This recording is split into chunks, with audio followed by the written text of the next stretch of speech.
बिस्मिल्लाहिर्रहमानिर्रहीम सल्ली वसल्लिम अला नबीना मुहम्मद। अस्सलामु अलैकुम वरहमतुल्लाह। कभी कभी अदाकारी कीजिए। जब आपको लगे कि कोई दिल से मशवरा दे रहा है लेकिन आप इस मशवरे से मुत्तफ़िक़ ना हों तो इसे मुस्कुराहट से कहें कि बहुत शुक्रिया, आपने बहुत ही बेहतरीन मशवरा दिया है।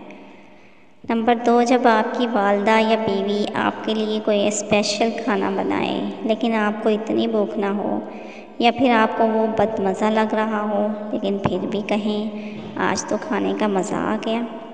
खाना खाते हुए कुछ अदाकारी कीजिए कि जैसे खाना बहुत ही लजीज है।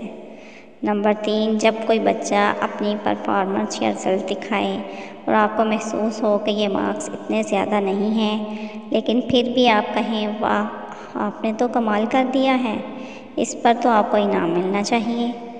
नंबर 4, जब कोई मायूसी का शिकार हो और अपनी ज़िंदगी के मसाइल बता रहा हो तो इसको इतनी तवज्जो और गौर से सुनिए जैसे आप दुनिया का बहुत बड़ा राज जान रहे हों।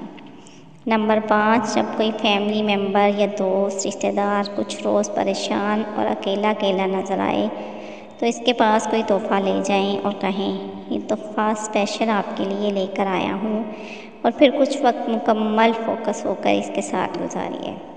नंबर 6, अगर कोई शख्स बार बार नाकाम हो चुका हो तो कभी इसकी छोटी सी कामयाबियों पर कुछ ज़्यादा ही मुबारकबाद दे दीजिए। इसकी बेजा तारीफ़ें कीजिए, इसे शो करें जैसे आप खुद कामयाब हुए हैं। ऐसे जुमलों और अदाकारी का कोई नेमुल बदल नहीं है, आप चाह कर भी इसकी ताकत का अंदाज़ा नहीं लगा सकते। अस्सलामु अलैकुम वरहमतुल्लाह।